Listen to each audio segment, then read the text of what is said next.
aquele povo que está ao pé da cruz e fala: Pai, perdoa este povo, porque eles não sabem o que estão fazendo. Esses e outros motivos foram os que levaram esse ladrão a crer que Jesus Cristo era verdadeiramente o Filho de Deus. Então ele fala: Senhor, não te esqueças de mim quando estiveres no teu reino. Ele podia pedir para o Senhor: olha, Senhor, eu reconheço que verdadeiramente o Senhor é o Filho de Deus. Ele podia pedir para o Senhor: me tire desta cruz. Ou poderia pedir para o Senhor: Senhor, quando o Senhor me levar contigo, me coloque à tua direita ou à tua esquerda. Não, ele reconheceu que era pecador, que ele tinha que pagar pelos seus pecados. Porque a Bíblia fala, lá no livro de Romanos, no capítulo 6, versículo 23, a parte A fala que o salário do pecado é a morte. Ele reconheceu que era pecador, sabia que precisava pagar pelo seu erro, mas reconheceu que era pecador e pediu: Senhor, lembra-te de mim quando entrares no teu reino. Alguns milagres aconteceram na crucificação, e nós podemos citar alguns deles. A Bíblia fala que ao meio-dia, quando o sol estava na sua luz mais intensa, quando Jesus Cristo estava expirando, perto de morrer, ele brada: Pai, em tuas mãos eu entrego o meu espírito. Está tudo consumado. Nesse exato momento, o sol deixou de brilhar, a terra tremeu, milagres aconteceram. Para você ter uma ideia, havia um homem ao pé da cruz, um centurião, um homem responsável por 100 homens, que estavam ali guardando e participando de toda aquela cena. E quando tudo isto aconteceu, aquele centurião, homem que era acostumado a presenciar muitas crucificações, quantos homens que foram colocados na cruz, e aquele centurião, ele pôde ver algo diferente. Em nenhuma crucificação que ele esteve presente, ele viu o que aconteceu com Jesus Cristo. Porque quando ele falou: Pai, está tudo consumado, a terra tremeu, o sol não deu mais a sua luz, então aquele homem falou: verdadeiramente este homem era justo. Em outra tradução você vai ouvir o centurião falando: verdadeiramente este homem era o Filho de Deus. Deixe-me falar uma outra coisa para você. Naquela época, no grande templo, o sumo sacerdote fazia o sacrifício anual. Ou seja, uma vez por ano, ele entrava no santuário para fazer um sacrifício expiatório, sacrificando animais para a remissão do pecado do povo. Deixe-me explicar essa situação. Havia o átrio, o santo lugar e o santo dos santos. Repetindo, havia o átrio, o santo lugar e o santo dos santos. Esses eram divididos por uma cortina, ou seja, por um véu. Do santo lugar, do átrio ao santo lugar, havia um véu, e do santo lugar ao santo dos santos, havia um outro véu. E justamente este véu é que fazia a separação do átrio para o santo dos santos, era onde o sacerdote entrava uma vez por ano para fazer o sacrifício expiatório. E justamente a hora ao meio-dia, onde ele estava justamente oferecendo aquele sacrifício, aonde havia uma cortina que separava o povo. Eu quero lhe falar sobre esta cortina, que segundo a história, ela tinha aproximadamente 18 metros de altura por 9 de largura. Era uma cortina feita com aproximadamente 72 dobras, com vários fios de costura.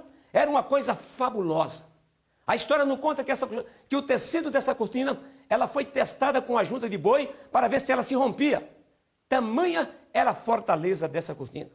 Mas justamente no momento em que o sacerdote estava oferecendo o sacrifício expiatório, em remissão do pecado do povo, e quando Jesus bradou: está tudo consumado, aquele véu se rompe de alto a baixo, significando que, a partir de hoje, o acesso está livre. Não existe mais nenhuma barreira entre mim e você e entre você e Deus. Não existe mais nenhuma barreira entre o homem e Deus. O acesso está livre. Está tudo consumado. Eu pergunto para você, meu amigo, você já parou para pensar no sacrifício de Jesus Cristo na cruz do Calvário por você? O que você tem feito de gratidão para retribuir a Ele pelo tamanho sacrifício? Porque Ele deu a vida por você. Não importa a sua situação, a situação em que você está vivendo hoje. Eu quero falar para você que Ele te ama. Não importa o seu pecado, não importa o tamanho do seu pecado. Eu posso até lhe falar que quanto maior for o seu pecado, maior é o perdão de Deus na sua vida. Quando o inferno pensou que Jesus Cristo, ao morrer, Ele tinha silenciado, que tinha acabado com tudo, havia uma promessa de Deus, que ao terceiro dia Ele iria ressuscitar. Sabe o que aconteceu? Aqueles soldados voltaram para o governo chamado Pilatos, que na época era Pilatos. Falou: olha, governador, lembramos que aquele impostor, e foram essas palavras que eles usaram, lembramos que aquele impostor, chamado Jesus, enquanto vivo disse que iria ressuscitar. Olha, nós viemos aqui pedir para o Senhor, para que o Senhor prepare alguns homens para tomar conta do túmulo, para que 3 dias depois os seus discípulos não venham roubar o corpo e eles venham dizer que ele ressuscitou. Mas sabe por que isso aconteceu? Porque Jesus Cristo, Ele precisa de testemunha para que o fato seja divulgado. Pilatos autorizou, ordenou que aquelas pessoas fossem justamente tomar conta do túmulo onde Jesus Cristo foi colocado. Mas como tinha uma promessa de Deus, ao terceiro dia, a Bíblia fala que aquele túmulo fechado, com a porta colocada naquele túmulo, justamente na hora que Deus ordenou, aquela pedra foi tirada sozinha. E o anjo do Senhor entrou e o Jesus Cristo ressuscitou e está vivo e vivo para sempre, para a glória de Deus. Eu imagino agora, naquela época, quando uma pessoa morria, era envolta em gases. Imagino quando Jesus Cristo ressuscitou e quando as pessoas entraram no túmulo, não encontraram mais o corpo de Jesus, e sim, aquele formato feito de gases, ou seja, justamente a gás em que ele estava envolta, mas o corpo de Jesus não mais estava lá. E os soldados que estavam guardando aquele túmulo, eles presenciaram, eles ficaram atônitos com tudo aquilo, porque eles viram o milagre de Deus e a promessa de Deus se cumprindo na vida de Jesus Cristo. Eu pergunto para você, no meio de tantos homens famosos, conhecidos, quem sabe você é um desses que está seguindo esses homens famosos, conhecidos, que você tem como poderosos. Eu quero falar para você, amigo, sem citar nome de nenhum deles, que todos eles morreram e os seus restos mortais estão debaixo da terra.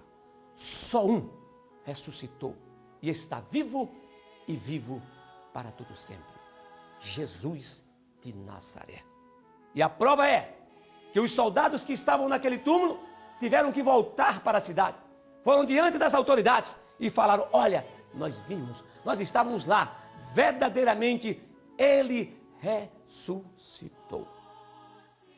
E para que eles não ficassem envergonhados, para que o tumulto não fosse maior, foram dados dinheiro para aqueles homens, para que divulgassem uma mentira, que os discípulos de Jesus vieram à noite, enquanto eles dormiam, roubaram o corpo de Jesus.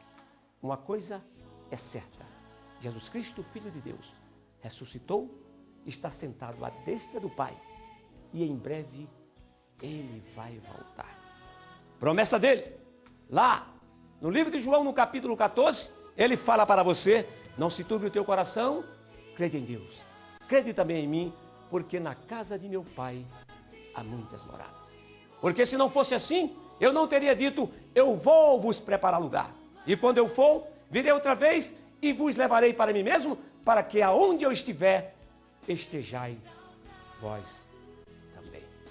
Amigo, Ezequiel capítulo 18, versículo 20, a parte A fala que a alma que pecar, esta morrerá. Eu comecei falando para você que o salário do pecado é a morte. Lá no livro de João, no capítulo 8, versículo 34, fala que quem comete pecado é escravo do pecado. Mas Jesus Cristo veio para desfazer toda a obra do inferno. Por um homem entrou o pecado no mundo, mas pela obediência de só um homem entrou o perdão e a garantia de vida eterna. E esse homem se chama Jesus Cristo Nazareno, Filho de Deus. Queria lhe fazer um convite todo especial. Ainda há esperança para a sua vida. Pare, medite no sacrifício da cruz por amor a você, que anda sem esperança, sem paz, sem alegria. O diabo veio para matar, para roubar e para destruir. Mas o Senhor Jesus Cristo veio para te dar vida e vida com abundância. Ele te ama. Ele tira você das drogas. Ele tira você da prostituição. Ele tira você dessa vida de derrota e de uma vida de desgraça, porque quando eu falo vida de desgraça, é uma vida sem a graça de Deus. Lhe dá uma vida nova e lhe faz um verdadeiro cidadão dos céus. Se creres, verás a glória de Deus. Eu vou fazer uma oração especial por você. E eu tenho certeza que esta palavra entrou no seu coração. Eu tenho certeza que Deus falou com você. E que hoje, a partir de agora, sua vida nunca mais será a mesma. Você vai ter alegria de viver. Vai entrar paz no teu lar. O seu casamento vai ser restaurado. A sua família vai ser uma bênção, porque o Senhor vai te tomar pelas mãos. Pare no instante. Feche os seus olhos. Coloque as suas mãos sobre o seu coração e receba agora a visita do Espírito Santo de Deus. Porque o Senhor que ressuscitou é um Deus que você não está vendo, mas Ele está lhe vendo. Não é um Deus que você precisa carregar, Ele é que vai lhe carregar. E agora, Ele vai carregar você e vai lhe ajudar e vai lhe dar justamente o que você precisa: paz, alegria, gozo e vida eterna em Cristo Jesus. Feche seus olhos e ore comigo. Meu Deus e meu Pai, Deus de Abraão, Deus de Isaac e Deus de Jacó, nós te louvamos porque a tua palavra foi pregada. Nós queremos chamar a tua atenção, meu Pai. Deus, nós queremos chamar a atenção desse homem, desta mulher, porque pregamos o teu evangelho. Entra com providência agora, tira este coração, meu Pai. Quem sabe um coração sem esperança, um coração cheio de mágoa, meu Pai, um coração com ódio. Tira esse coração de pedra e coloque neste homem e nesta mulher um coração de carne, perdoando os seus pecados por atos, por obra e por pensamento. Tira esta ferida, meu Pai, sara esta ferida, esta alma agora e traga uma alegria profunda, perdoando os seus pecados por atos, por obra, por pensamento, porque aqueles que estão em Cristo, a tua palavra fala que nova criatura é. E a partir de hoje, o Senhor está entrando com providência neste lar, nesta família, neste casamento e restaurando todos eles para a glória do Senhor. E na autoridade que o Senhor me dá, e no nome de Jesus Cristo, o único que morreu e ressuscitou, eu declaro você que está nos ouvindo, que está orando conosco, abençoado, liberto, sarado para a glória do Senhor, em o nome de Jesus. Amém.